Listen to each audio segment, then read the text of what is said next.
اس میں شائبہ نہیں ہونا چاہیے. خوراک میں اور پوشاک میں دونوں میں شائبہ ہو جائے تو صوفی کی زندگی پہ اثر پڑتا ہے, اس کے روز مرہ, اس کی عبادت کے اوپر, روز مرہ ایون کے سوچ کے اوپر بھی اثر پڑتا ہے. اس لیے صوفی ان چیزوں کے اوپر بڑا دھیان دے گا. میں دیکھنے لگا کہ حضرت ویسے کرنی رضی اللہ تعالیٰ عنہ کون سا لباس پہنتے تھے,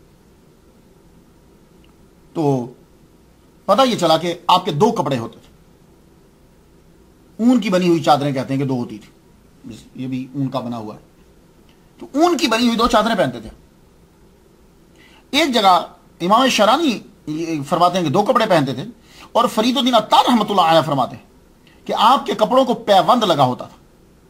پیوند کیا ہے؟ ایک کپڑا اصلی ہے, اس کے اوپر جب وہ پھٹ گیا تو ایک اور کپڑا لگا کر اس کو سی دیا. پیوند لگے ہوتے تھے. اب ظاہر ہے کہ جب آدمی پیوند لگے کپڑے پہنے گا, اس کی ایک قمیص کے اوپر 1-2 اور کپڑے لگے ہوں گے, تو کوئی آدمی مانگے گا تو نہیں نا, تو نہیں لے گا. لیکن یہاں میں ایک بات عرض کرتا جاؤں. میں نے جب آپ سے گفتگو کرتا ہوں تو کافی کتب پڑھنا پڑتی ہے, پھر ان کو آگے ان کو واچ کرنا پڑتا ہے. اب جتنی میری ہمت ہے اتنا کر سکتا ہوں. اکثر مجھے میرے پیج کے اوپر فیس بک میں اور ویسے بھی ای میلز میں کچھ لوگوں کے پیر صاحب ہیں, وہ کہتے ہیں کہ جناب مختار شاہ صاحب یہ ہمارے پیر صاحب کے بارے میں, ان کے بارے میں بھی بولیے, ان کے بارے میں بھی بولیے.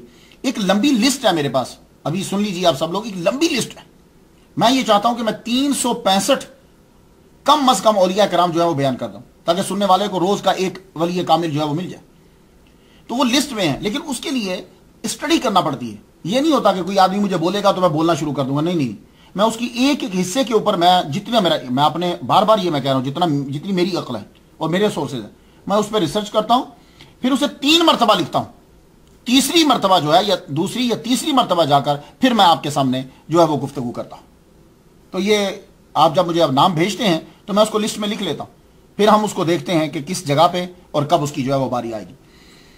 لباس کے بارے میں نے جب پڑھا کہ بھئی آپ کیا لباس پہنتے تھے, تو ان کتابوں کے اندر ایک بات یہ آئی کہ چیتھڑے پہنتے تھے. وہ ویسے کرنی رضی اللہ تعالیٰ عنہ, چیتھڑے یعنی کچرے کے اوپر, کچرے کے ڈھیر پر لوگ جو ہیں وہ کپڑے پھینک دیا کرتے تھے. تو حضرت ویسے کرنی رضی اللہ تعالیٰ عنہ وہاں سے چیتھڑے اٹھا کر لاتے, ان کو جا کے دھوت کے چیتھڑے جوڑ کے تو وہ کپڑے پہن لیا کرتے تھے. اور اس کے ساتھ ہی پھر یہ لکھا کہ آپ گری ہوئی کھجوریں اٹھا لیا کرتے تھے, اسے کھاتے تھے. اور ایک صاحب نے تو کمال کر دیا کہ روڑی کے اوپر جو کھجوریں گری ہوتی تھی اسے اٹھا لیتے تھے. اب مجھے معلوم نہیں کہ انہوں نے یہ کیا ثابت کرنا چاہتے ہیں. چیتھڑے آپ پہنتے تھے یا گری ہوئی کھجوریں کھاتے تھے, اسے کیا ثابت کرنا چاہتے ہیں؟ کیا یہ ثابت کرنا چاہتے ہیں کہ ان کی بنا پر ان کو مجنون اور دیوانہ کہا جاتا تھا؟ نہیں. آپ کو مجنون اور دیوانہ یہ لوگ اس لیے کہتے تھے کہ آپ چیتھڑے پہنتے تھے, یہ کوئی ضروری نہیں ہے. آپ کو مجنون اور دیوانہ کیوں کہتے تھے میں آپ کو بتاتا ہوں. دیوانہ کہنے کی وجہ کیا ہے؟ دیکھیے, ایک روٹین میں جو کام ہو رہا ہو اس سے ہٹ کر جو کوئی آدمی کام کرتا ہے تو کہتے ہیں دیوانہ ہے, پاگل ہے. اب اس دور کے اندر کیا ہو رہا تھا؟ ایرانیوں کی حکومتی لوگ جو ہیں عرب والے بھی بت پرست ہیں. تو کیا ہوتا تھا کہ وہ جب پوجا کرتے تھے وہ کسی نہ کسی کو سامنے کھڑا کر لیتے تھے, جو بھی ان کا بھگوان, جو بھی بت ہے. حضرت ویسے کرنی رضی اللہ تعالیٰ عنہ جب عبادت کرتے تھے تو آگے کوئی بھی نہیں ہوتا تھا. ان سب کے لیے یہ نئی چیز تھی, تو یوں دیکھتے تھے کہ سامنے تو کوئی بھی نہیں ہے, یہ کس کی پوجا کر رہے ہیں, یہ کس کو دیکھ رہے ہیں, تو یہ دیوانہ تو نہیں ہے, یہ پاگل تو نہیں ہے. میری بات کو سمجھ میں آئی؟ تو اس دور کے اندر یہ تھا کہ سامنے کچھ ہو تو سجدہ کرو, اور جب اس دور کے اندر کوئی ایسی چیز کو ہستی کو سجدہ کر رہا ہے جو سامنے نظر نہیں آ رہی تو لوگ کہتے ہیں پاگل ہے.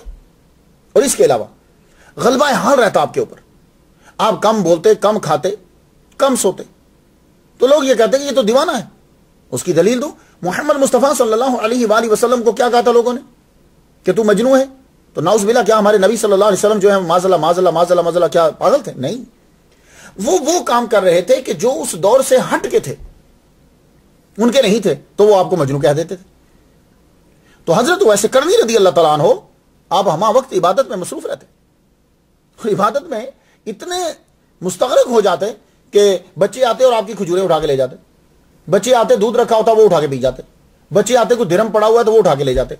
پر آپ اپنی عبادت میں اتنے منہمک ہوتے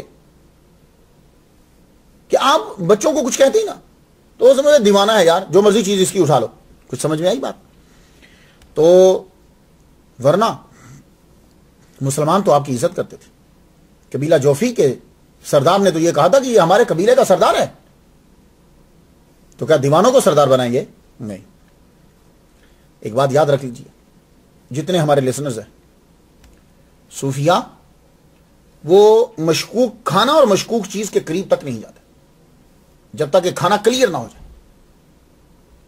یہ بات یاد رکھیے. ابو علی شاہ قلندر، میرے والد گرامی نے فرمایا تھا کہ ابو علی شاہ قلندر کے والد گرامی، آپ جب جا رہے تھے، آپ کی شادی ہوئی، آپ رستے میں جا رہے تھے کہ دانا گرا ہوا آپ نے اٹھا کے کھا لیا. 40 دن تک آپ اپنی زوجہ محترمہ کے پاس نہیں گئے تھے کہ پتہ نہیں یہ دانا جو نیچے سے اٹھایا ہوا میں نے کھایا ہے یہ کس کا تھا، کہاں سے آیا تھا. کچھ سمجھ میں آ رہی بات؟ کہاں سے آیا تھا؟ اور 40 دن تک چونکہ لقمے کا اثر رہتا ہے، اب 40 دن تک نہیں گئے. تو ایسے لوگوں کے بیٹے پھر ابو علی شاہ قلندر، لال شہباز قلندر، یہ ایسے لوگوں کے بیٹے پیدا ہوتے. ہمارے غوث پاک عبد القادر گیلانی رحمۃ اللہ، ان کے ابا جی، آپ نے دریا سے بہتا ہوا سیب کھایا تھا تو کتنے سال پھر مزدوری کی تھی؟ 8 سال. تو بھائی صوفیہ کرام جو ہوتے ہیں وہ مشکوک اگر کہیں کھانا ہو جائے تو پھر خوراک اور پوشاک دونوں پہ دھیان دیتے. اب یہاں میں ایک قرآن سے دلیل دے جاؤں تاکہ آپ لوگوں کو یقین ہو جائے. بھائی یہ جو برین ہے، یہ دماغ جو ہے، یہ بھی تو کچھ چیز مانگتا ہے نا. سورہ کاف پڑھی آپ نے؟ سورہ کاف جو ہے یہ جمعہ کے دن ضرور پڑھا کریں، میرے نبی کا فرمان ہے، دنیا کے سچے ترین انسان نے کہا اسے ضرور پڑھا کریں، نور تک، اگلے جمعے تک آپ نور میں رہیں گے. تو بھائی محمد مصطفیٰ صلی اللہ علیہ وآلہ وسلم نے جو سورہ کاف کہا، اس سورہ کاف کے اندر ایک بات بتاؤں، وہ جو سلیپر آف کیو ہیں، سلیپر آف کیو، وہ جب 309 سال کے بعد اٹھے تھے تو کیا بولا تھا انہوں نے؟ جائیے قرآن پڑھیے. انہوں نے ایک سکہ دیا اور سکہ دینے کے بعد کہنے لگے جاؤ بازار جاؤ، فَلْيَنْظُرْ أَيُّهَا أَزْكَىٰ طَعَامًا، بازار جا کر تلاش کرو کہ سب سے پکیزہ کھانا کون سا ہے. تو وہ حضرت عیسیٰ علیہ السلام کے اس مذہب کے صوفیہ تھے. تو انہوں نے سب سے پہلے کھانے پہ دھیان دیا، کیونکہ کھانا انسان کی باڈی پر، انسان کی سوچ پر، انسان کی عبادت پر اثر انداز ہوتا ہے. میں نہیں مانتا کہ حضرت ویسے کنی رضی اللہ تعالیٰ نے گری پڑی چیزیں اٹھا کر کھا لیتے تھے، وہ تو صوفیہ کے بادشاہ ہیں. اب 2 دلیلیں دیتا ہوں میں آپ کو، بغیر دلیل کی اگر بات کریں گے تو پھر لوگ مانیں گے نہیں. 2 دلیلیں دیتا ہوں. 3 روز سے آپ نے کچھ کھایا نہیں، اکثر روزہ سے رہتے تھے، بھوک تو لگ جاتی ہے نا آدمی کو، انسان کا پیٹ ہے، جسم تو ہے. آپ رستے سے جا رہے ہیں، جاتے ہوئے آپ کو یہ پیاز ہوتا ہے نا، آنین، تو آنین جو ہے نا وہ اس کی ڈلی ملی تو آپ اٹھانے لگے، پھر آپ نے رکھ دی. کہا نہیں، مشکوک ہے، معلوم نہیں، کنفرم نہیں. تھوڑی دیر آگے گئے تو آپ کے سر کے اوپر سے پرندہ اڑتا ہوا جا رہا ہے اور آگے جا کے اس کے سامنے جا کر اس نے روٹی جو ہے وہ نیچے پھینک دی. تو آپ کو پتا وہاں ریت ہوتی تھی، آپ نے روٹی اٹھائی، اسے جھاڑا، روٹی پکڑی تو سوچ رہے تھے، کیونکہ آپ کی عادت ہے سوچ رہے ہیں، تو آواز آتی ہے یہ اللہ تعالیٰ نے حلال روزی تمہیں دی ہے، فکر نہیں کرو، کھاؤ اسے. تو آپ نے اسے روٹی کو جو ہے نا وہ کھایا. پھر ایک اور دلیل دیتا ہوں، یہ جو ابھی دلیل دی ہے یہ ذکر اویس کتاب کا نام ہے، اس کے صفحہ 200 کے اوپر ہے. دوسری دلیل سنیے، 13 روز تک پھر کچھ نہیں ملا. اکثر آپ کے گھر میں بھی چولہا نہیں جلتا تھا، کھجور ملتی ہے، کھجور کھا لی، ماں کی جی کو کچھ دے دیا. چولہا تبھی کبھی آپ کے گھر میں جلتا تھا جب والدہ کے لیے کوئی دوائی بنانا ہوتی تھی، ورنہ کھجور کھائی، روزے رہے، کچھ ملا تو کھجور کھا لی. 13 روز گزر گئے. 13 روز کے بعد آپ یوں گزر رہے ہیں، رستے میں آپ کو چمکتا ہوا دینار ہوتا سونے کا تھا، سونا آپ کو پتا ہے جب لائٹ پڑتی تو چمکتا ہے، چمکتا ہوا دن آپ نے اٹھایا نہیں، کہا مشکوک ہے. بھوک شدید لگی ہوئی، قریب سے ایک آدمی گزرا، آدمی گزرتے ہی اس نے یوں آپ کو روٹی پکڑائی، اور روٹی پکڑا تو اسے معلوم تھا کہ کیا ہے، کہنے لگا یہ حلال ہے، اللہ نے بھیجی ہے تمہارے لیے، کھاؤ اسے. آپ نے روٹی پکڑ لی، روٹی جب پکڑی تو پھر بندے کی طرف جب دیکھا تو بندہ وہاں سے غائب، بندہ ہی نہیں، نظر ہی نہیں آ رہا، چاروں طرف کہیں بندہ نظر نہیں آیا. تو آپ نے اس کو غیبی رزق سمجھ کر اسے کھایا. تو اس لیے میرا موقف یہ ہے کہ حضرت ویسے کرنی رضی اللہ تعالیٰ عنہ کچرے سے، اللہ معافی دے، کچرے سے، چیتھڑے اور کچرے سے کھانا اٹھا کر نہیں کھاتے تھے، کیونکہ صوفی جو ہوتا ہے وہ مشکوک کھانا کبھی نہیں کھاتا. اور ایک بات میں آپ کو بتا دوں، اکثر جب آپ کبھی بنگلہ دیش، انڈیا، پاکستان آپ گفتگو کرتے ہیں جب تصوف کے بارے میں، تو لوگ جو ہے جھٹک دیتے ہیں ایک دم سے، اور نہیں یہ تو ہندوؤں اور کرسچن عیسائیوں کا جو ہے وہ اثر ہے، انفلوئنس ہے مسلمانوں کے اوپر. ان لوگوں کے سامنے 2 میرے نبی، ویسے تو تصوف میں آپ کو نبیوں میں سے ثابت کر کے دے سکتا ہوں، لیکن اس کو یہ بتلاؤ کو سن، حضرت ابو ذر غفاری رضی اللہ تعالیٰ عنہ کی سیرت سن، ان کی سیرت سناؤ، اسے کو بیٹھ تجھے میں حضرت ویسے کرنی کی سیرت سناؤ. وہ سیرت پڑھنے کے بعد اس سے پوچھو اب بتا حضرت ویسے کرنی کے اوپر ہندوؤں کا معاذ اللہ اثر تھا، عیسائیوں کا اثر تھا؟ تو بات بالکل کلیئر ہو جائے. یہ صوفیاء کے بادشاہ ہیں، یہ تصوف کی دنیا کے بادشاہ ہیں یہ دونوں. حضرت ابو ذر غفاری کو تو رشیا بڑا مانتا ہے، آپ ان کی اسٹڈی ضرور کیجیے گا. حضرت ویسے کرنی رضی اللہ تعالیٰ عنہ آپ جو ہیں یمن میں مشہور کس طرح ہوئے. اللہ تعالیٰ جب آپ اللہ کی عبادت میں اور اللہ کے کاموں میں لگ جاتے ہیں نا، تو کوئی نہ کوئی ایسی ریزن ہوتی ہے کہ اللہ تعالیٰ پاپولر کر دیتا ہے اس بندے. حضرت ویسے کرنی رضی اللہ تعالیٰ عنہ مشہور کیسے ہوئے؟ ایک وجہ، پہلی جو وجہ بنی، پہلی وجہ جو بڑی وجہ جو ہے وہ یہ، حضور صلی اللہ علیہ وآلہ وسلم نے خسرو کو، سپر پاور ایران جو ہے اسے آپ نے خط لکھا. ویسے بھی آپ نے بہت سے بادشاہوں کو خط لکھا تھا، اس کے ساتھ اسے بھی خط لکھ دیا اور خط میں لکھا کہ تو اسلام قبول کر. اب ذرا خط کی ذرا عبارت دیکھیے. بسم اللہ الرحمن الرحیم. بسم اللہ لکھتے تھے حضور، من محمد رسول اللہ صلی اللہ علیہ وسلم الی کسرا. محمد مصطفیٰ کی طرف سے یہ خط ہے اور کسرا کی طرف.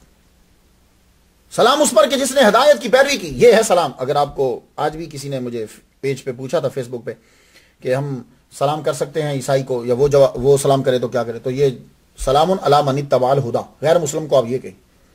اور اگر وہ آپ کو کہتا ہے السلام علیکم تو آپ صرف کہو گے وعلیکم. تو سلام علی من اتبع الہدی وآمن باللہ ورسولہ واشهد ان لا الہ الا اللہ وحدہ لا شریک لہ وان محمدا عبدہ ورسولہ. سلام اس کے اوپر کہ جو جس نے ہدایت کی پیروی کی، جو ایمان لایا اللہ پر، اس کے رسول پر. اور آپ فرمانے لگے کہ میں اللہ کا رسول ہوں. الی الناس کافۃ، میں تمام لوگوں کی طرف رسول بن کر آیا. اور سنو، فسلم، اسلام قبول کر تو سلامتی پا جائے گا، اور اگر تو نے انکار کر دیا تو پھر تمام تیری ساری قوم کا گناہ تیرے سر پہ. اب یہ خط کا پہنچنا تھا، پہلے تو اس نے خط پکڑنے سے انکار کر دیا، تکبر تھا. تو میرے نبی کا قاصد گیا تھا، اس نے فرمایا جاؤ اس کو دے کر آؤ. اور جب اس نے کہا کہ وہاں رکھ دو، کہا نہیں تیرے ہاتھ میں دوں گا میں، میرے نبی نے فرمایا ہے یہ پکڑو.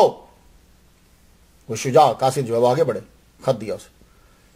اور جب خط پڑھا، سیکھ پہلی بات ابھی بن محمد یہاں سے سٹارٹ ہوا تو غصے میں آ گیا. اچھا، نعوذ باللہ نعوذ باللہ نعوذ باللہ، میری رعایا کا ایک جاہل آدمی اپنا نام میرے نام سے پہلے لکھے، بس آگے چھوڑو، جاؤ فوراً سے جاؤ،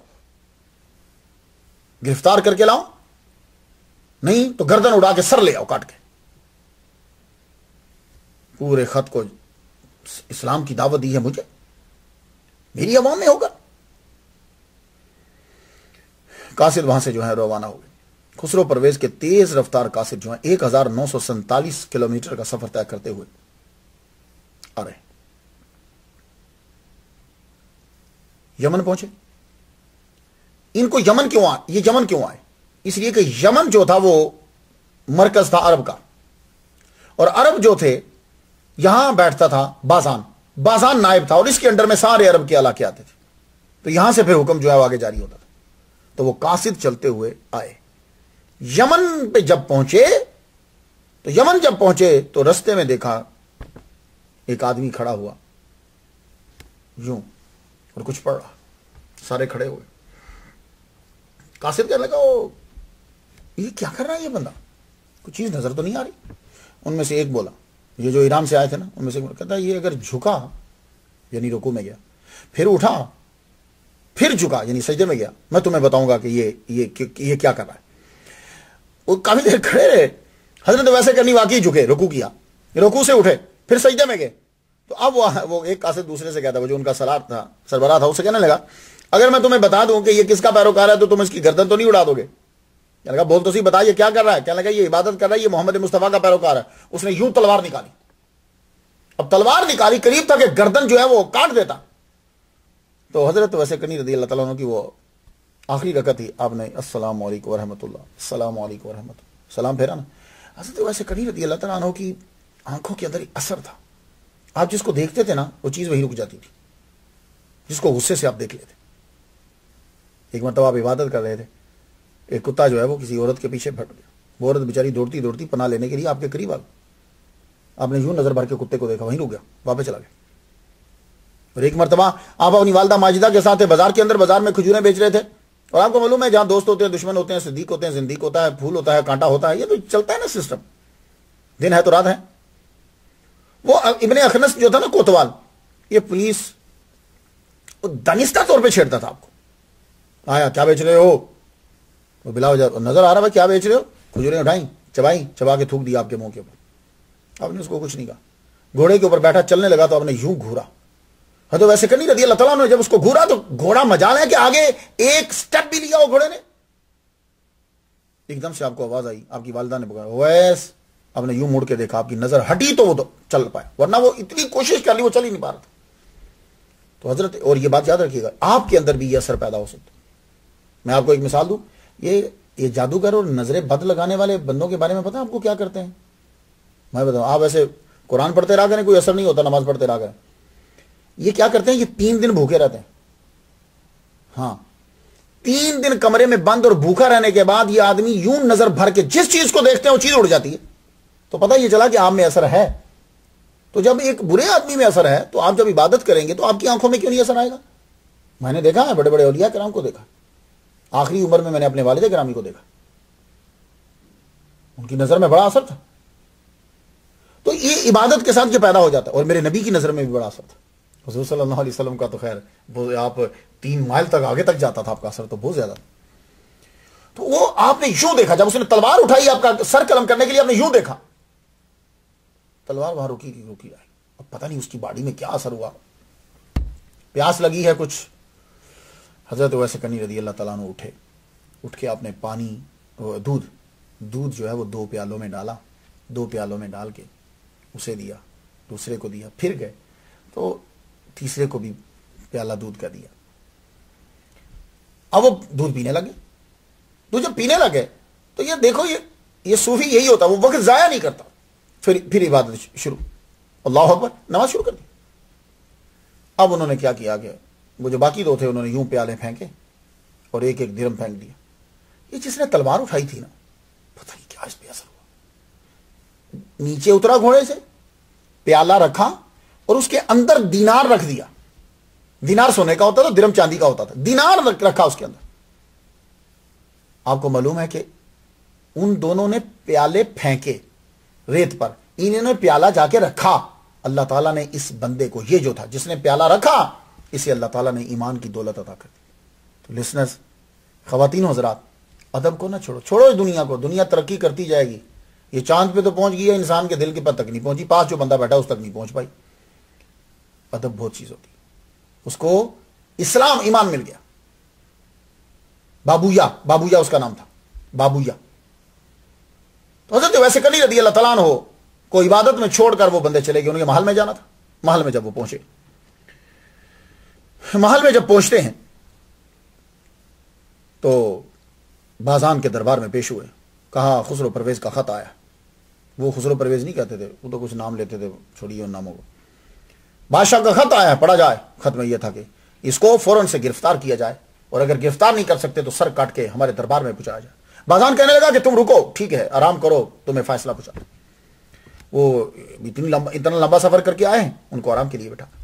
بازان نے حکم دیا کہ جاؤ، جتنے مسلمان ہیں وہ سارے جو محمد کا احترام کرتے ہیں یا عقیدت رکھتے ہیں، سب پکڑ کے لے آؤ.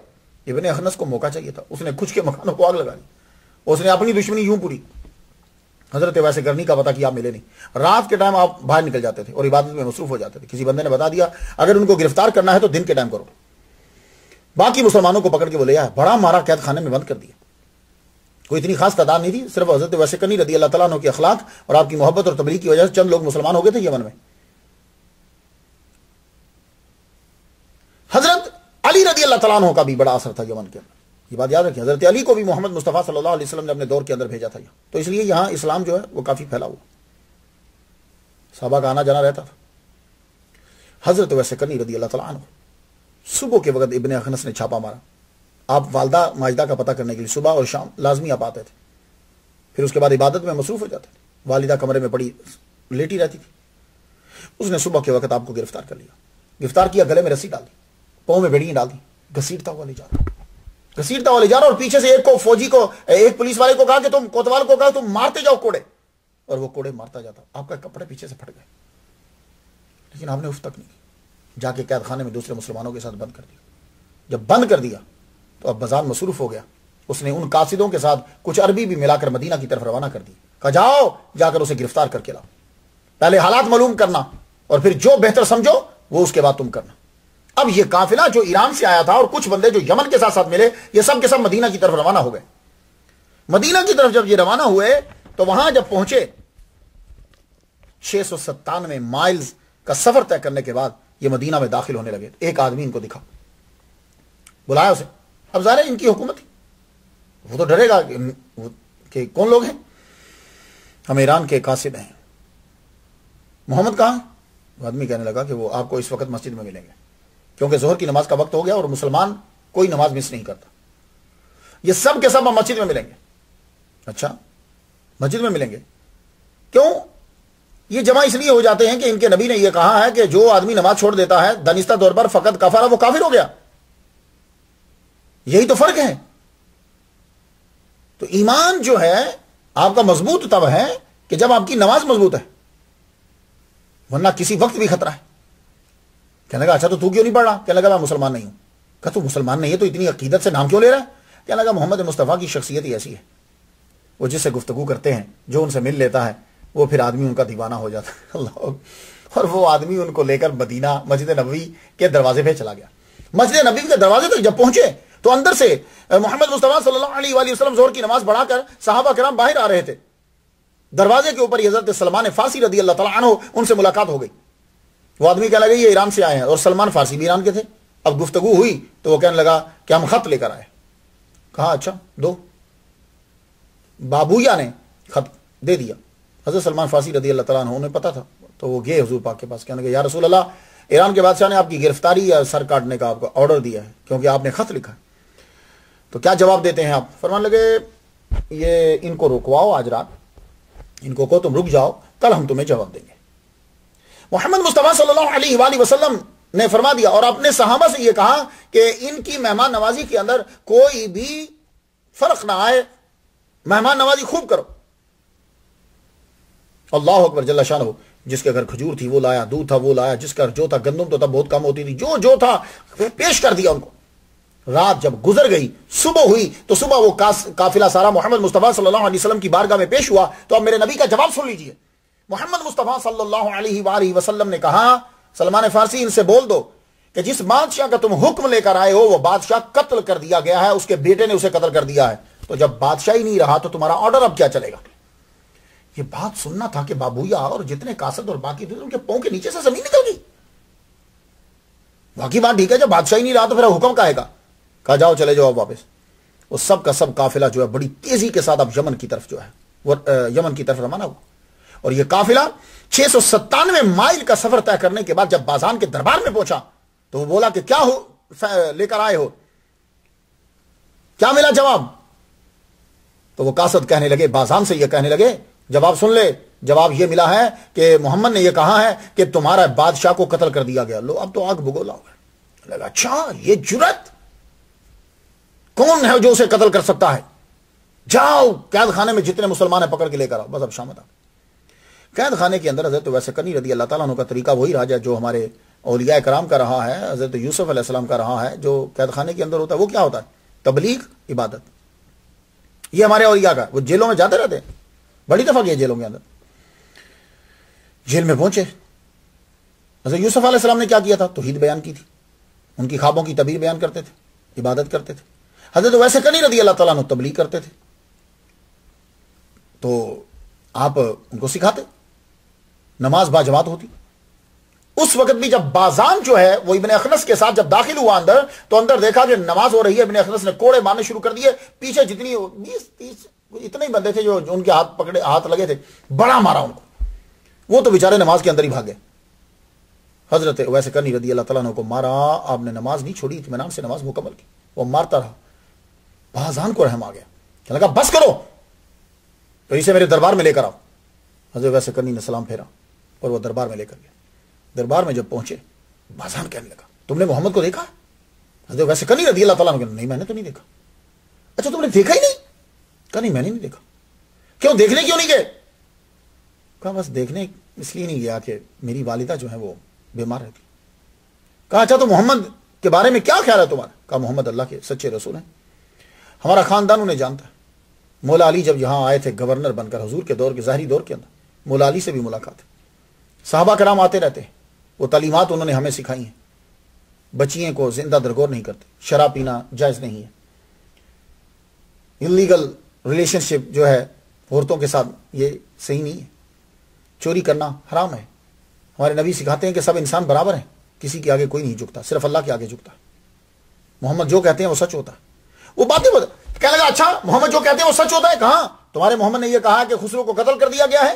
حضرت ویسے کنی رضی اللہ تعالیٰ عنہ کہنے لگے اگر نبی نے کہا تو سچ کہا. کہنے لگا پھر ہمارے پاس تو کوئی رپورٹ نہیں آئی, ہمارے پاس تو کوئی قاصد نہیں آیا. کہا میرے نبی نے جب کہا ہے انہوں نے مدینے بیٹھ کر کہا ہے, تمہارے پاس جو قاصد آئے گا وہ ایران سے آئے گا, ایران دور ہے مدینہ قریب ہے, مدینے کے قاصد آگے ہیں نا, ہاں تو کہا ایران کے بھی آ جائیں گے. کہا ٹھیک ہے, تمہیں یقین ہے کہ خسرو قتل کر دیا گیا؟ کہنے لگے ہاں. وہ اس نے تو خسرو نہیں کہا, وہ تو بڑے لمبے چوڑے لفظ بولتے تھے. کہا ہمارا بادشاہ قتل کر دیا. ہاں قتل کر دیا. کہنے لگا ٹھیک ہے, اگر قاصد آ گئے بات سچی ہوئی تو میں تمہیں بھی چھوڑ دوں گا, سب کو چھوڑ دوں گا, اور اگر یہ بات جھوٹی ہوئی اور وہ قتل نہ ہوا میں تیری بھی گردن اڑا دوں گا اور سب کی گردن اڑا دوں گا. ہم نے کہا منظور, محمد مصطفیٰ صلی اللہ علیہ وآلہ وسلم کے اوپر کتنا یقین تھا. کہنے لگے منظور. تھوڑی دیر گزری, قاصد پہنچ گئے. ابھی حضرت ویسے کرنی رضی اللہ تعالیٰ عنہ دربار میں ہی ہے, قاصد پہنچ گئے, آنکھوں سے آنسو جاری. قاصد کیا ہوا؟ کہنے لگے خسرو پرویز کو اس کے بیٹے نے قتل کر دیا. اللہ اکبر جل شانہ. 25 فروری 628 کو خسرو قتل ہو گیا. وہ حکومت جو 531 سے جاری تھی 97 سال کے بعد 628 میں ختم ہو گئی, بالکل ختم ہو گئی, کیونکہ میرے نبی نے کہا تھا کہ اگر تو اسلام لے آئے تو بچ جائے گا, نہیں لائے گا تو گیا. جب اس نے آپ کے پاس یہ پہنچی کہ اس نے خط پھاڑ دیا, آپ نے فرمایا اس نے اپنی حکومت کو ہی پھاڑ دیا, نسل ہی ختم ہو گئی. اور یہی ہوا. اسی لیے ہمارے صوفیاء کرام اولیاء کرام یہ کہتے ہیں کہ پرویز نام رکھنا اچھا نہیں ہے. آپ جانتے ہو کیوں؟ اس لیے کہ پرویز وہ آدمی ہے کہ جس نے محمد مصطفیٰ صلی اللہ علیہ وآلہ وسلم کا خط پھاڑا تھا اور حضور نے اس کے لیے بد دعا کی, اس لیے ہمارے ہاں پرویز نام اچھا نہیں سمجھا جاتا. اللہ اکبر جل شانہ. محمد مصطفیٰ صلی اللہ علیہ وآلہ وسلم کے سے ادھر یہ پہنچے, ادھر سے وہ آگے, اور جب بات سچی بازان کا سر جھک گئے, بازان کا سر جھکا. کہنے لگا جاؤ سب مسلمانوں کو چھوڑ دو. سب مسلمانوں کو چھوڑ دیا گیا. حضرت ویسے کرنی رضی اللہ تعالیٰ کہنے لگا ان کو خالی نہیں, ان کو دراہیم و دنانیر دے کر دو اور کپڑے دے کر بھیجو. سب کو دیے گئے. حضرت ویسے کرنی رضی اللہ تعالیٰ کو فرمانے لگے نہیں ہمیں نہیں چاہیے, ہمیں تمہارے مال سے نہیں لینا. تو اس کے بعد بازان نے بھی اسلام قبول کر لیا. یہ میرے نبی محمد مصطفیٰ صلی اللہ علیہ وآلہ وسلم کہ اس خط کی وجہ سے آپ کی شہرت ہوئی, اور بازان نے جو ہے وہ اسلام قبول کر لیا. بازان نے جب اسلام قبول کیا, حضور صلی اللہ علیہ وآلہ وسلم کہ یہ دیوانہ, اب اسلام یمن کے اندر اور پھیلا. یمن میں جب اسلام پھیلا, حضرت محمد مصطفیٰ صلی اللہ علیہ وآلہ وسلم کے یہ دیوانے ویسے کنی رضی اللہ تعالیٰ عنہ, اب حضور کی عمر تقریباً 57 سال ہو چکی تھی. حضور کی عمر 57 سال, 58 59 60 61 62 63, بس یہ اتنے ہی سال باقی ہیں, سرکار اب چلے جائیں گے. اپنی والدہ سے بیٹھ کے کہنے لگے ماں اب بوڑھی ہو چکی تھی, ماں اگر آپ اجازت دو تو میں حضور کو ملاؤں. ماں نے تھوڑی دیر توقف سوچا. اب ماں کا اپنا بھی دل تھا,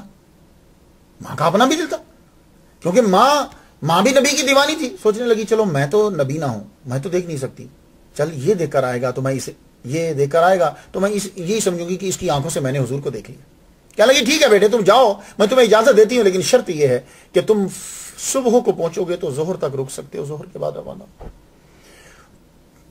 کہنے لگے ماں اچھا جیسے تیری مرضی. آپ نے 3 دریوں کے بدلے میں ایک گدھا لیا. وہ گدھا بھی بوڑھا سا تھا. گدھا لے کر آپ روانہ ہوئے.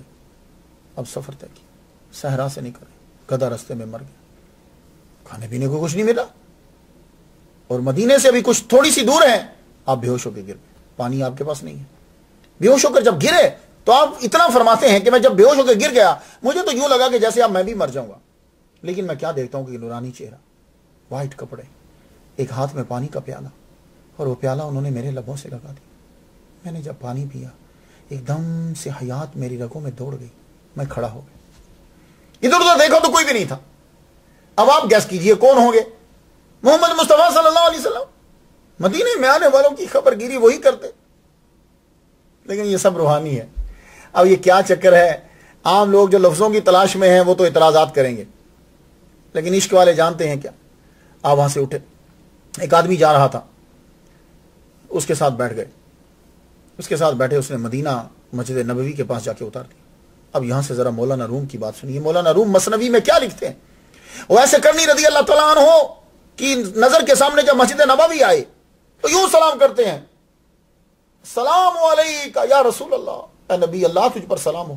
بی بی عائشہ صدیقہ رضی اللہ تعالیٰ عنہ کے گھر پہنچے، دروازہ کھٹکھٹایا، میں پوچھا کون؟ آپ نے جواب دیا میں اویس ہوں، کیونکہ دروازہ جب کھٹکھٹایا جائے تو حضور نے فرمایا آنا مت کہو، اپنا نام بتایا کرو۔ دروازہ کھٹکھٹایا، اندر سے پوچھا کون؟ کہا میں اویس ہوں، یمن سے آیا، حضور کا دیدار، حضور سے ملنا چاہتا ہوں۔ تو حضرت بی بی عائشہ صدیقہ رضی اللہ تعالیٰ عنہ پردے کی اوٹ میں فرمانے لگی، کہنے لگی حضور تو چلے گئے ہیں پناہ گزینوں کا حال معلوم کرنے کے لیے، وہ تو یہاں نہیں ہے۔ اب خود سوچو 697 مائلز کا سفر کر کے آدمی آیا ہو، بیچارے کا جانور جو ہے وہ مر گیا ہو، اور وہ اس کے پاس وقت بھی کم ہو، اور آگے سے محبوب کا دیدار نہیں ہو رہا۔ حضور پناہ گزینوں کا خیال پتہ کرنے چلے گئے تھے۔ وہ پناہ گزین کون تھے آپ کو معلوم ہے؟ وہ ٹریٹی حدیبیہ جو ہوا تھا، وہ ٹریٹی حدیبیہ کی ایک شک بڑی ہارڈ تھی، وہ یہ تھا کہ جو مدینے پہنچے گا ان کا وہ واپس کرنا پڑے گا۔ اب وہ مسلمان وہاں سے تنگ تھے، مدینے پہنچ نہیں سکتے تھے، انہوں نے بیچ کے اندر قیام کرنا شروع کر دیا، وہ بندے وہاں اکٹھے ہونے لگے، ان کے اوپر قریشیوں نے حملہ کر کے کچھ کو زخمی کیا، مال لوٹ لیا۔ حضور کو جب پتہ چلا تو حضور ان کا پتہ کرنے گئے، پیچھے سے حضرت ویسے کرنی رضی اللہ تعالیٰ عنہ آپ رونے لگے، بڑا روئے، آپ کی ہچکی بن گئی۔ بی بی عائشہ صدیقہ رضی اللہ تعالیٰ عنہ فرماتی ہیں کہ میں نے ان کو بہت روتے ہوئے دیکھا۔ آپ پھر وہاں مسجد چلے، مسجد جا کے بیٹھے، کبھی کھڑے ہو کے حضور کے ممبر کو ہاتھ لگاتے، کبھی ممبر کو مصلی کو چھوتے، کبھی دیواروں کو چھوتے، حضور کا یہاں ہاتھ لگا اسے چومتے، حضور جہاں بیٹھتے اسے چومتے، وہ مصلی کو چومتے۔ ظہر کی نماز کا وقت ہو گیا، ظہر کی نماز کا وقت ہوا، آپ نے نماز ادا کی۔ نماز ادا کرنے کے بعد لوگوں نے پوچھا تم اجنبی ہو؟ تو آپ نے بتایا میں کہاں سے آیا ہوں، میں کون ہوں، اور میں واپس جانا چاہتا ہوں۔ ہر ایک نے یہ کہا کہ رک جاؤ، حضور رات آ جائیں گے یا کل آ جائیں گے؟ کہنے لگے مجھے اجازت نہیں ہے، میری والدہ محترمہ نبینہ ہیں، انہوں نے مجھے صرف ظہر کی نماز تک اجازت دی تھی، اب میں واپس چلتا ہوں۔ اور آپ جب چلنے لگے تو منہ مسجد نبوی کی طرف ہے، نبی کی مسجد کی طرف، اور یوں پیچھے چلتے چلتے چلتے چلتے چلتے یوں چلتے دور جا کے پھر کھڑے ہو کے مسجد نبوی کو دیکھنے لگے۔ آپ دیکھ رہے ہیں اور آنکھوں سے آنسو جاری ہیں کہ پیچھے سے آواز آئی، سنو میں ابو سبرے ہوں، میں قبیلہ جوفی کا سردار ہوں، میں یمن سے آیا ہوں، تم رسول اللہ کو جانتے ہو؟ آپ نے یوں مڑ کے پیچھے دیکھا، کہنے لگا ہاں تھکے ہوئے لگ رہے ہو، یہ میرا ہاتھ جو ہے نا اس کے اوپر پھوڑا نکلا ہے، کئی سال گزر گئے ہیں، حکیم اس کا علاج نہیں کر پائے، میں بڑا تنگ ہوں، میں مدینے آیا ہوں، کسی نے بتایا کہ رسول اللہ اس کا علاج کر سکتے ہیں۔ آپ خاموش رہے، رو رہے تھے۔ وہ آدمی نے جب جواب نہ پایا تو ابو صبر آگے چلا گیا، حضرت ویس کرنی رضی اللہ تعالیٰ عنہ واپس گئے۔ آپ واپس یمن پہنچے، یہ ابو صبر مسجد نبوی میں جب پہنچا تو اسے معلوم ہوا کہ حضور صلی اللہ علیہ وسلم نہیں ہے، تو اب یہ وہاں رک گیا۔ محمد مصطفیٰ صلی اللہ علیہ وآلہ وسلم واپس تشریف لائے۔ جب واپس تشریف لائے ابو صبرے کی ملاقات ہوئی، اس کی ملاقات ہوئی تو یہ آگے بڑھا۔ اب یہ ذرا اس سے سن لیجئے یہ کیا کہتا ہے کہ محمد مصطفیٰ صلی اللہ علیہ وآلہ وسلم جب واپس تشریف لائے، آپ سونگ رہے۔ بی بی عائشہ صدیقہ رضی اللہ، پہلے آپ مسجد میں جاتے تھے، یہ حضور کا طریقہ، جب بھی سفر سے آتے آپ پہلے مسجد میں جاتے تھے، وہاں دو نفل نماز کا ٹائم ہوتا، دو نفل پڑھتے آپ، تو آپ یوں سونگ رہے، فرمانے لگے ایک نور کا احساس ہو رہا ہے، ایک خوشبو آ رہی ہے، کون آیا تھا؟ لگتا ہے میرا یار، میرا دوست آیا تھا، میرا دوست۔ مولانا روم مثنوی میں لکھتے ہیں کہ حضور پھر گھر گئے، بی بی عائشہ صدیقہ نے جب بتایا تو حضور اس طرح روئے کہ لگتا تھا کہ آنکھوں سے نہر دریا جاری ہو گئے، اس طرح روئے، فرمان لگے وہ آیا اور یہ ابو صبرے بتا رہے ہیں حضور صلی اللہ علیہ وآلہ وسلم نے حضرت ویس کرنی رضی اللہ تعالیٰ عنہ کی تعریف کی، یمن کی طرف منہ کر کے سینہ کھول کے آپ نے کہا کہ مجھے یہاں سے خوشبو آتی ہے، ویسے کرنی میرا دوست ہے۔ پھر حضور صلی اللہ علیہ وسلم ابو صبرے کہا آؤ قریب آؤ، وہ جب قریب آئے، یا رسول اللہ میرا یہ ہاتھ جو ہے وہ خراب، آپ نے فرمایا اچھا یہ کپڑا ہٹاؤ، کپڑا ہٹایا، آپ نے ایک لکڑی لی، کچھ پڑھ کے دم کیا، لکڑی کو یوں پھیرا، فرمان لگے جاؤ جب تم گھر پہنچو گے یہ ٹھیک ہو چکا ہوگا۔ تو ابو صبر جب واپس یمن آیا، جو ہے قبیلہ جوفی کا سردار تھا، اب اس نے تو پورا میلہ لگا دیا، سب لوگوں کو بلایا آ جاؤ، سارے لوگ آ گئے، اس کے قبیلے والے آ گئے۔ اب جو شروع ہوا تو بتانے لگا، سنو میں تمہیں ایک بات بتاؤں، سب سے پہلے تو تم میرا ہاتھ دیکھو، یہ دیکھو، دیکھ رہے ہو تو میں اپنے دائیں ہاتھ سے کوئی چیز پکڑ نہیں سکتا تھا. یہ رسول خدا ہیں، پیغمبر ہیں، انہوں نے میرے ہاتھ کو ٹھیک کیا. یہ لو دیکھو، سب لوگ دیکھ رہے ہیں. اور تمہیں ایک اور بات بتاؤں، میں یہ میرا بیٹا عزیز ہے نا، یہ بھی حضور سے ملا ہے. حضور نے پوچھا، میں نے بتایا حضور یہ میرا بیٹا ہے، یہ صابر ہے، یہ عزیز ہے. تو حضور نے فرمایا نہیں عزیز صرف اللہ ہے، یہ عبد الرحمن ہے. میرے بیٹے کا نام عبد الرحمن رکھا. اور اس کے بعد تمہیں میں ایک اور بات بتاؤں، ویسے کرنی کا ذکر کیا، وہ بھی یہاں رہتے ہیں، میں ان کو ڈھونڈ لوں گا. ان کا ذکر کیا حضور نے. آپ فرمانے لگے وہ میرا دوست ہے. وہ بچہ حضرت ویسے کنی رضی اللہ تعالیٰ عنہ کے گھر، آپ کو پتا جہاں میلہ لگتا ہے بچے آ جاتے ہیں. گاؤں کے لیے تو یہی میلہ ہوتا ہے، اسی لیے اولیاء کرام بزرگان دین عرس کی محفل ہوتی تھی. کیوں؟ وہ گاؤں میں اور کوئی چیز ہی نہیں ہوتی تھی. سال کے بعد وہ لوگ ذرا خوش ہو جاتے تھے. تو لیکن اب تو کچھ لوگوں نے وہاں بیچ میں غلط چیزیں ڈال دی ہیں، لیکن اصل میں مقصد یہی ہوتا تھا کچھ میسج مل جائے، کچھ لوگ ذرا تھوڑے سے موج میلہ ہو جائے، ان کا خوشی ان کی کچھ ہو جائے. تو یہ سردار جب پہنچا تو وہاں جو گفتگو ہو رہی ہے وہاں کھانے کو ملے گا. ایک میلہ کے بچے سب پہنچ گئے وہاں. اور وہ سلیم جو تھا، جو حضرت ویسے کنی رضی اللہ تعالیٰ عنہ کے گھر میں رہتا تھا، اس نے جب حضرت ویسے کنی رضی اللہ تعالیٰ عنہ کا نام قبیلہ جوفی کے سردار کے منہ سے سنا تو وہ قریب جا کے چلے گئے. کہنے لگا بچے تمہیں کچھ چیز چاہیے؟ کہنے لگا نہیں چیز نہیں چاہیے، میں تمہیں ایک بات بتاؤں، یہ ویسے کرنی کو میں جانتا ہوں. اچھا تم جانتے ہو؟ ہاں ہاں میں جانتا ہوں. تو چلو پھر ہمیں لے کر چلو. سارے کا سارا قافلہ اور قبیلہ جوفی کا سردار وہ بھی پیچھے پیچھے، اور جتنے وہ تحائف وہ چیزیں پڑی ہوئی تھی وہاں بانٹنی تھی وہ سب اٹھا کر لے چلے. وہ کھجوریں، وہ گوشت، وہ دانے، وہ ساری چیزیں جا کر حضرت ویسے کنی رضی اللہ تعالیٰ عنہ کے گھر کے سامنے گلی کے اندر رکھ دی. دروازہ کھٹکھٹایا، حضرت ویسے کنی رضی اللہ تعالیٰ عنہ باہر آئے. قبیلہ جوفی کے سردار نے ان کو دیکھتے ہی کہا آج سے میں اعلان کرتا ہوں کہ یہ ہمارے قبیلے کے سردار ہیں اور ہمارے فرد ہیں، یہ ہمارے قبیلے میں شامل ہوئے. آپ ان سے ملے، کیونکہ وہ حضور سے مل کر آئے تھے. ملے اور انہوں نے کہا ابو صبر کہنے لگے یہ ساری چیزیں میں نے آپ کو دی. آپ نے فرمایا ہم نے کیا کرنی؟ آپ نے کہا آؤ میں بانٹتا ہوں تم لو. تو ساروں کو تھوڑا تھوڑا کر کے آپ نے سب کو بانٹ دیا. تو اس وقت پھر اس نے اعلان کیا کہ میں یہاں ایک بہت بڑی مسجد بناؤں. آپ نے فرمایا بالکل مسجد بنانا جو ہے یہ نہ بھولنا. اللہ اکبر جل شانہ.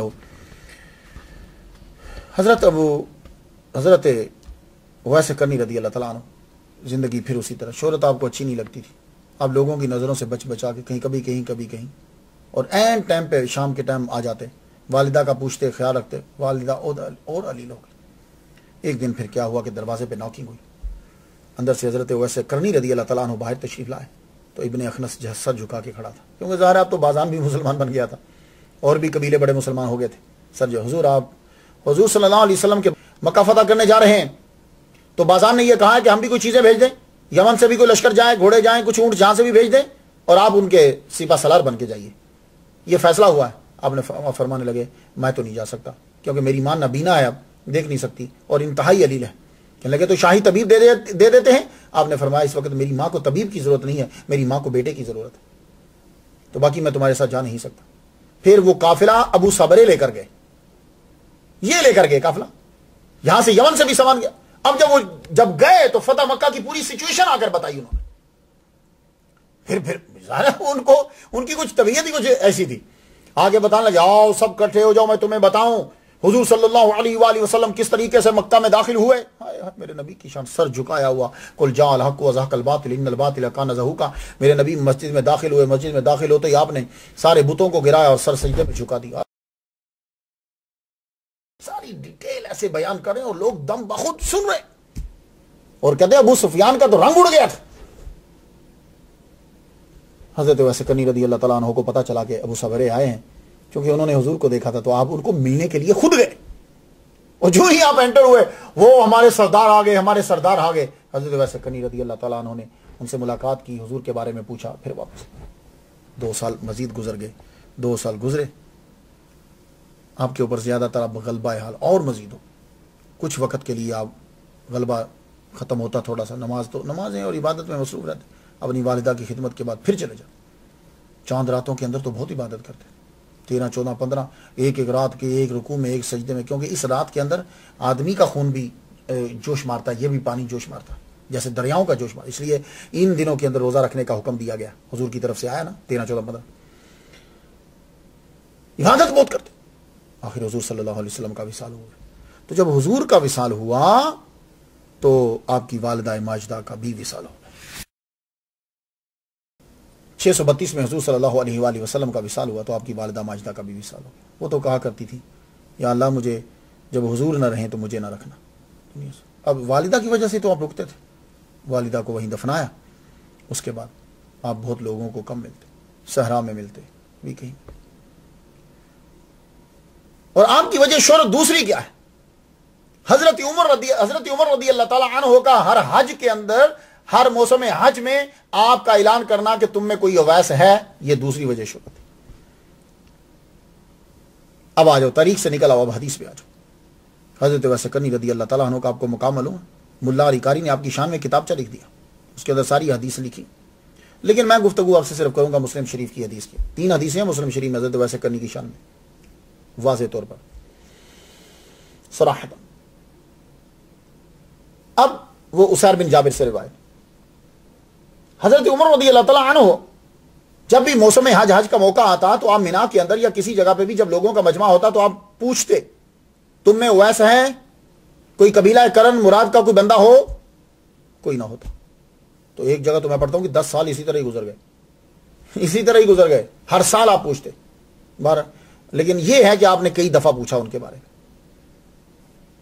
اب سوال یہ ہے کہ حضرت عمر رضی اللہ تعالیٰ عنہ خود یمن ملنے کے لیے گئے یا حضرت اویس کرنی رضی اللہ تعالیٰ عنہ ان کو ملنے کے لیے آئے؟ یہ ہے کوشچن. لیکن جب میں واعظین کو سنتا ہوں، واعظین کی کتابیں پڑھتا ہوں، جو مقرر ہوتے ہیں نا یہ تقریریں کرنے والے، ان کی جب کتابیں پڑھتا ہوں تو ان سے یہ پتا چلتا ہے کہ حضرت عمر حضرت رضی اللہ اسپیشلی گئے ان کو ملنے. لیکن جب میں حضور کے جملے پڑھتا ہوں، حضور کا بیان پڑھتا ہوں جو مسلم شریف میں ہے، صحیح کتاب ہے، اور بعض لوگ مسلم شریف کو بخاری سے بڑا درجہ دیتے ہیں. مسلم میں یہ ہے کہ حضرت اویس کرنی حضرت عمر سے ملنے آئیں گے جو حضور نے پیش گوئی کی تھی. اب ذرا سن لیجیے مسلم شریف، اسیر بن جابر حضرت عمر رضی اللہ تعالیٰ عنہ ان رسول اللہ صلی اللہ علیہ وسلم قال ان رجلا یاتیکم من الیمن. سن رہے؟ ان رجلا یاتیکم من الیمن، ایک آدمی یمن سے تمہارے پاس آئے گا، یقال له اویس، اس کا نام اویس ہے.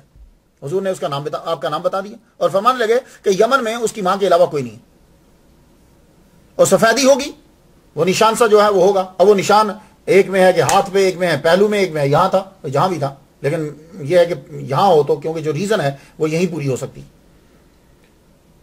1 درہم یا دینار کے مطابق برابر نشان رہ گیا ہوگا. فمن لقیہ منکم فلیستغفر لکم، اور جو ملے اس سے وہ کہے کہ وہ تمہارے، اس سے کہو کہ وہ تمہارے لیے بخشش کی دعا. تو بات سمجھ رہے ہیں کہ یہاں ایک لفظ مل رہا ہے کہ وہ تمہارے پاس آئے گا یمن سے، یعنی یہ نہیں جائیں گے، وہ آئے گا. اب ابن عساکر ہے، اس میں ہے کہ حضور نے فرمایا کہ جب تم اس سے ملو، اے عمر جب تم اس سے ملو تو میرا سلام کہہ دینا اسے. ابن طبقات ابن سعد میں، مسند امام احمد میں، اور مسلم شریف میں، اور حاکم کے یاتی علیکم اویس بن عامر مع امداد اہل الیمن من مراد ثم من قرن، یعنی یمن کے قافلوں کے ساتھ تمہارے پاس آئے گا، لشکر کے ساتھ آئے گا تمہارے پاس. بات کچھ سمجھ میں آ رہی ہے؟ تو یہی وجہ تھی کہ حضرت عمر رضی اللہ تعالیٰ عنہ پوچھا کرتے تھے، کیونکہ حضور نے کہا تھا کہ تمہارے پاس آئے گا، تو آپ پھر پوچھتے تھے تم میں کوئی ہے. علامہ جلال الدین سیوطی رحمۃ اللہ علیہ فرماتے ایک روز حضرت عمر رضی اللہ تعالیٰ عنہ مینا کے اندر تقریر فرماتے ہوئے کہنے لگے کیا تم میں کوئی ایسا ہے یمن کا، قبیلہ مراد کا، قبیلہ کرن کا، یمن سے آیا؟ تو ایک صاحب جو ہے وہ کھڑے ہو گئے. اب ایک جگہ ہے کہ وہ چچا، ایک صاحب کھڑے ہوئے. اب ایک روایت میں ہے کہ چچا، ایک روایت میں ہے بھتیجا. بھتیجا مینس یعنی کزن، آپ کا کزن. وہ کھڑا ہوا تو کہنے لگا میں ہوں. تو کہا تم ہو؟ اچھا تم قبیلہ کرن سے ہو، تو تم ویسے کرنی کو جانتے ہو؟ کہنے لگا حضور آپ امیر المومنین اتنے بڑے، آپ اس کے بارے میں کیوں پوچھ رہے ہیں، عام آدمی کے بارے میں؟ حضرت عمر رضی اللہ تعالیٰ عنہ نے مینا کے اندر پھر بتایا تم کہہ رہے ہو کہ وہ عام آدمی ہیں، ہمارے نبی محمد مصطفیٰ صلی اللہ علیہ وآلہ وسلم نے یہ کہا تھا کہ وہ تمہارے پاس آئیں گے، تم ان سے دعا کروانا اپنے لیے، گناہوں کی استغفار جو ہے وہ کہنا کہ ہمارے لیے استغفار کرو، دعا مانگو اللہ سے. اور محمد مصطفیٰ صلی اللہ علیہ وآلہ وسلم نے فرمایا، اور یہ حدیث مبارکہ اس کو بیہقی نے نقل کیا، المصنف نے نقل کیا، طبرانی میں ہے، مستدرک میں، اور ابن عساکر نے بھی اس کو بیان کیا ہے کہ ان کی شفاعت جو ہے وہ ان کی جو سفارش ہوگی، جو شفاعت ہوگی اللہ تعالیٰ اس کے صدقے سے قبیلہ مدر اور قبیلہ ربیعہ جو ہے اس کی بکریوں بھیڑوں کے برابر دوزخ سے اللہ تعالیٰ مسلمانوں کو آزاد کر دے گا. تم کہہ رہے ہو کہ وہ معمولی ہیں. حضرت عمر رضی اللہ تعالیٰ عنہ نے جو ہی یہ جملہ کہا، ابھی اس سے گفتگو ہو رہی تھی کہ پرانے کپڑے، پرانا پالان، اونٹ کہ نکیل پکڑی ہوئی یوں ایک شخص آپ کے سامنے ظاہر ہوا.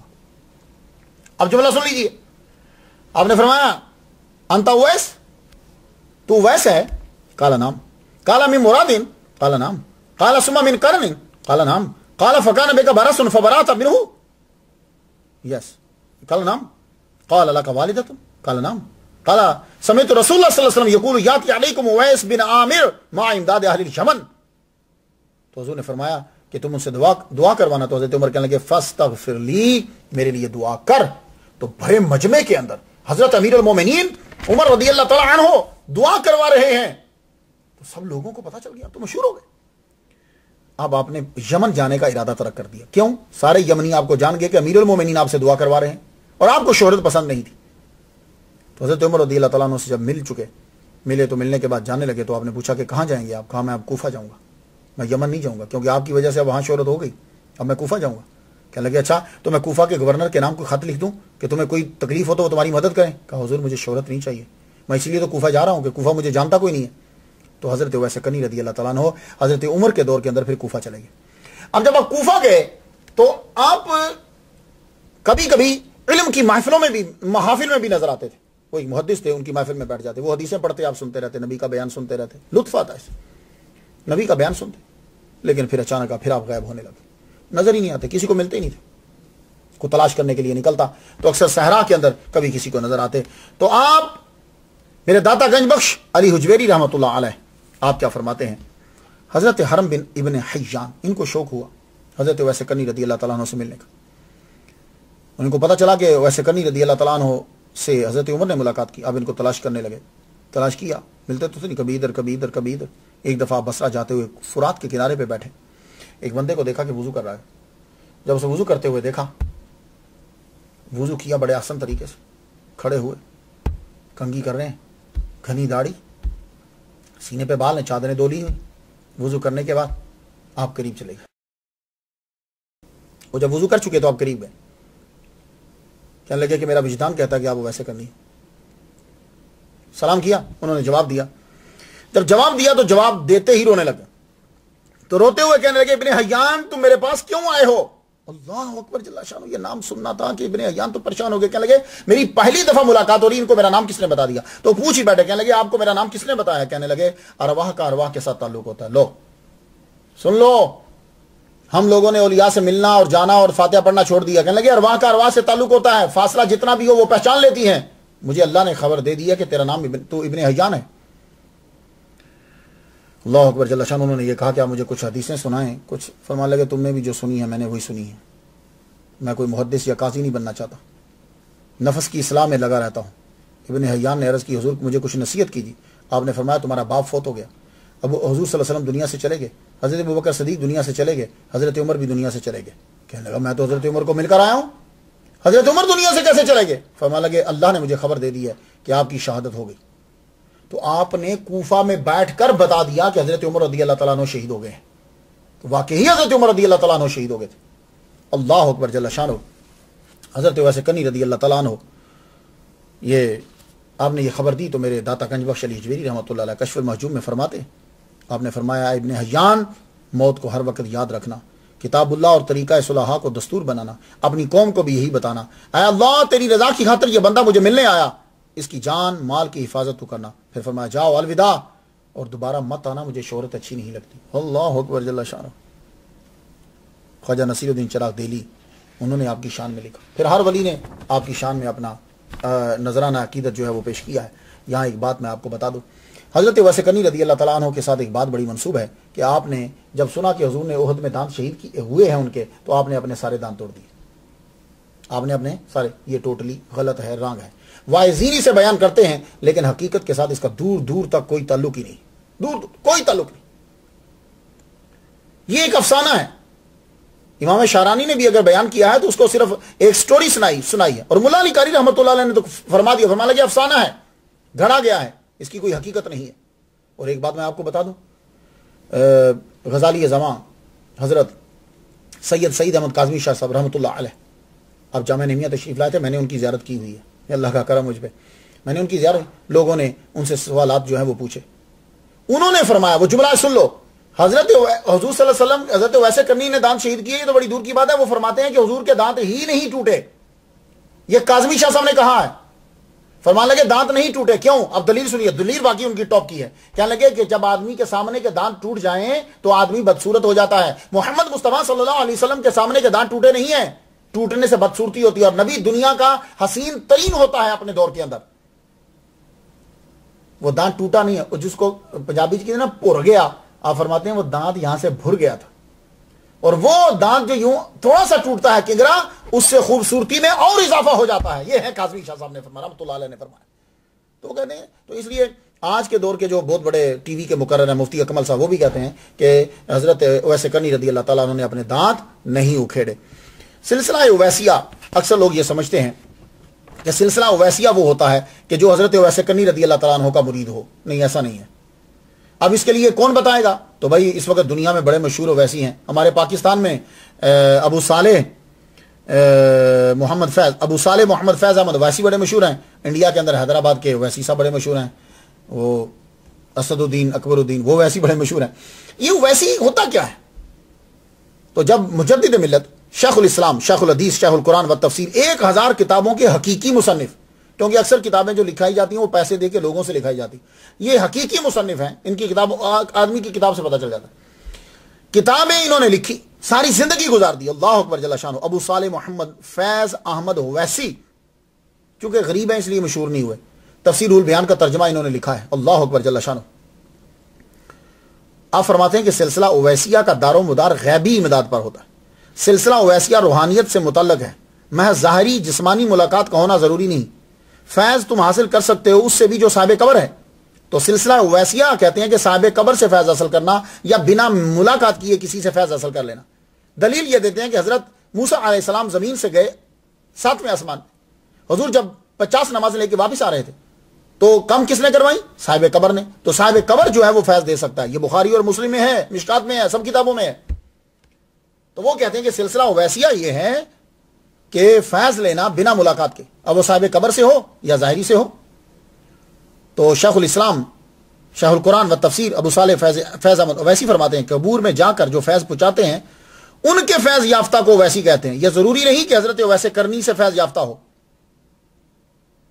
پیر سے ملے بنا فیض لینا یہ سلسلہ اویسیہ کہلاتا ہے. تو خواتین و حضرات، جو دنیا میں آیا اس نے پھر آخر جانا بھی ہوتا ہے. حضرت اویس کرنی رضی اللہ تعالیٰ عنہ کا وصال ہوا. آپ کا وصال کیسے ہوا؟ اب اس کے اندر پھر مختلف روایات ہیں، کیونکہ بڑے آدمی کو، ہر آدمی کی کوشش ہوتی ہے کہ وہ اپنی طرف منسوب کر لے تاکہ اس کا جو ہے وہ ذرا ٹیکا ہو جائے. اب حضرت اویس کرنی رضی اللہ تعالیٰ عنہ تاریخ کے اندر کچھ ایسا ہی ہوا. کسی نے کہا کہ ان کا وصال آذربائیجان کے اندر ہو گیا. آذربائیجان کے اندر حضرت عمر کے ساتھ جا رہے تھے، عبداللہ بن سلمہ تھے، اویس کرنی تھے، یہ جا رہے تھے. اور آذربائیجان سے واپس آئے تو یہ بیمار ہو گئے. جب بیمار ہوئے تو پھر کیا کیا کہ قریب کا قبرستان میں دفنانے کے لیے چلے گئے. وہاں پہنچے تو قبر کھدی ہوئی تھی، تجہیز و تکفین ساری چیزیں تیار تھیں، اور ہم نے جنازہ پڑھنے کے بعد دفنا دیا. جب واپس آئے کہ یار وہ قبر پہ کوئی نشان تو چھوڑ جائیں، واپس آئے تو قبر نظر ہی نہیں آئی. ایک روایت. دوسرا یہ ہے کہ آپ نہامند میں شہید ہوئے. نہامند جو ہے یہ ایران کے اندر ہے. وہاں جنگ ہوئی تھی جب حضرت عمر کے دور میں، وہاں شہید ہوئے. تو اگر یہ وہاں شہید ہوئے ہیں تو وہ تو 642 میں ہوئی ہے. وہ آپ کا وصال تو 657 میں ہے. اور اسی کے اندر جو ہے وہ جمہور جو ہیں وہ اسی پہ ہیں کہ 657 میں ہوا. اب اصل چیز جہاں مشہور ہے، اس کو نقل کیا جمہور اور عقل کہتی ہے، وہ کیا ہے کہ آپ مولا علی کے لشکر میں شامل ہوئے اور شہید ہوئے. میرے داتا گنج بخش لجویری کشف المحجوب میں اکمال فی اسماء الرجال کتاب کا نام ہے، اس کے اندر بھی ہے. شاہ عبدالحق محدث دہلوی نے بھی نقل کیا ہے، ابو نعیم اصفہانی نے بھی کہا ہے، فرید الدین عطار رحمۃ اللہ علیہ نے بھی نقل کیا ہے. خزینۃ الاصفیاء کتاب کے اندر بھی ہے کہ آپ کی شہادت جنگ صفین کے اندر ہوئی ہے. یہ جنگ صفین کہاں ہوئی تھی؟ مولا علی اور میر معاویہ کے درمیان تھی. یہ فرات کے کناروں کے اوپر ہی ہوئی تھی. اب یہ علاقہ رقہ، یہ علاقہ اب شام کے اندر، سیریا کے اندر ہے. آپ فرات کے کناروں پہ ہی رہتے تھے ادھر ادھر. آپ نے دیکھا کہ جنگ کا اعلان ہو رہا ہے، پتہ چلا کہ مولا علی شیر خدا رضی اللہ تعالیٰ عنہ کے برابر میں امیر معاویہ آ گئے. حضرت اویس کرنی رضی اللہ تعالیٰ عنہ اٹھے. اب جب اٹھے تو پہلے ہی مولا علی فرما چکے تھے، کہنے لگے کہ 20 لشکر ہوں گے، ہر لشکر میں 1000 ہوگا. سب تو پورے ہو گئے، آخری لشکر بچا 999 بندے، ایک بندہ رہ گیا. آپ فرمانے لگے بندہ آئے گا، بندہ پہنچے گا. خیمہ لگا کے 2 بندے بٹھا دیے. فرمانے لگے کہ انتظار کرتے رہو، جو ہی وہ آئے میرے پاس لے کر آ جانا. اب آپ کو امیر معاویہ کے جتنے بندے تھے وہ آپ کو شہید کرنا چاہتے تھے کہ آپ کو ختم کر دیا جائے. 2 بندے بٹھا دیے گئے آپ کو شہید کرنے کے لیے. انہوں نے ایک تیر لیا. تیر کی 6 قسمیں تھی عرب کے اندر. یہ جو قسم تھی یہ بڑی خطرناک تھی. یہ کیا ہوتا تھا کہ تیر یوں گھوم کے جاتا تھا اور جس جگہ جاتا تھا نا تو ایسی عجیب سی چیز ہوتی تھی کہ وہ پھاٹتا ہوا یوں سوراخ کرتا اندر گھس جاتا تھا. وہ تیر آپ کے لیے، اور یہ عام طور پر پورے ہیویٹیڈ ہوتا تھا، وہ تیر جو آپ کے لیے تیار کیا گیا، تیر تیار کر کے وہ نشانے پہ بیٹھے کہ کب علی باہر نکلے اور ہم نشانے پہ لگائے. ویسے کنی رضی اللہ تعالیٰ عنہ انٹر ہوئے، مولا علی بندوں نے آ کے پکڑ لیا. اب جب جانے لگے پوچھا مولا علی کدھر ہیں، میں جنگ میں ان کی طرف سے لڑنا چاہتا ہوں. انہوں نے کہا اندر خیمے میں. بندوں نے جا کے اطلاع دی، مولا علی شیر خدا رضی اللہ تعالیٰ عنہ بعد تشریف لائے. وہ دشمن جو گھات لگائے بیٹھے تھے انہوں نے تیر چلا دیا. تیر چلائی اتنے میں حضرت ویسے کنی رضی اللہ تعالیٰ عنہ آگے بڑھ گئے. آگے بڑھے، انہوں نے حضرت مولا علی نے یوں ہاتھ پھیلائے، آپ دوڑ کے سینے سے لگے. وہ تیر مولا علی کو لگنے کے بجائے حضرت ویسے کنی رضی اللہ تعالیٰ عنہ کے پیچھے سے یوں ہڈی کو، وہ ساتھ جو گوشت یوں گھماتا کراس کرتا ہوا دل تک پہنچ گیا. آپ نے مولا علی کے ہاتھوں میں ہی جان دے دی. اور الرقہ اسی جگہ آپ کا روزہ بنا دیا گیا. یہ ہے مشہور روایت جو میں نے آپ کو بتا دی. 657 عیسوی جولائی کے مہینے کے اندر حضرت ویسے کنی رضی اللہ تعالیٰ عنہ دنیا سے جو ہے وہ تشریف لے گئے.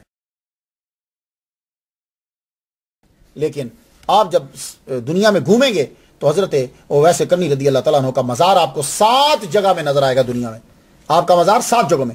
سب سے پہلے آپ یمن میں جائیں تو شہر زبیدہ کے باہر شمالی سمت میں آپ کا مزار ہے، کہتے ہیں ویسے کرنی کا مزار ہے. آپ عراق کے شہر بغداد میں جائیں، وہاں ایک مزار ہے، یہ ویسے کرنی کا مزار ہے. ملک افغانستان کے شہر غزنی میں جائیں، کہیں گے وہاں بھی ایک مزار ہے، یہ ویسے کرنی کا مزار ہے. ملک پاکستان کے شہر ٹھٹھا میں چلے جائیں، سندھ میں، صوبہ سندھ میں، یہاں بھی ایک ویسے کرنی کا، یہاں یہ بھی ان کا مزار ہے. آذربائیجان میں جائیں، وہاں بھی ایک ان کا مزار ہے. اور عمان جو ہے مسقط، یہ اس کے شہر ہے کہ سلالہ ہے، میں وہاں گیا ہوں. اور جب میں واپس آ رہا تھا حضرت ایوب علیہ السلام کی قبر کی زیارت کر کے واپس آ رہا تھا تو مجھے کسی بندے نے بتایا کہ یہ حضرت ویسے کرنی کا جو ہے وہ مزار ہے. میں نے کہا چلو دیکھ لیتے ہیں. تو عمان کے اندر بھی مزار ہے. اسی طرح شام کے شہر الرقہ کے اندر، یہ تو بہت ایران کی گورنمنٹ نے پیسہ لگا کر یہاں بہت بڑی مسجد بنائی.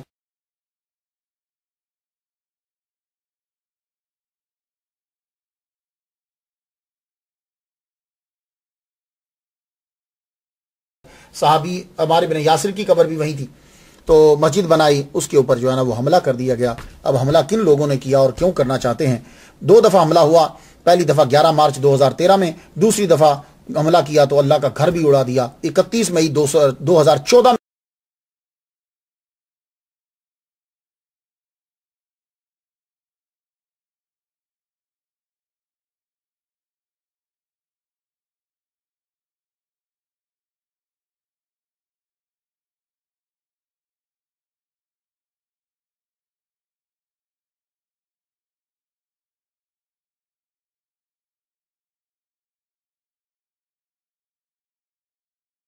ہوا، اللہ کا گھر بھی اڑا دیا، سب کچھ اڑا دیا گیا. حضرت ویسے کنی رضی اللہ تعالیٰ عنہ ظاہری زندگی میں بھی شہرت پسند نہیں کرتے تھے، وہ چھپ چھپا کے رہنا چاہتے تھے. اور جب دنیا سے چلے گئے تو اب بھی 7 جگہوں کے اوپر آپ کی قبر ہے. لیکن دیکھیے رب کا کرم کہ جو جہاں بھی دعا مانگتا ہے حضرت ویسے کرنی کا صدقہ اللہ تعالیٰ اس دعا کو قبول فرما لیتا ہے. میں بھی اب دعا کرتا ہوں، اے اللہ حضرت ویسے کرنی رضی اللہ تعالیٰ عنہ کا صدقہ سب کی مشکلیں آسان فرما.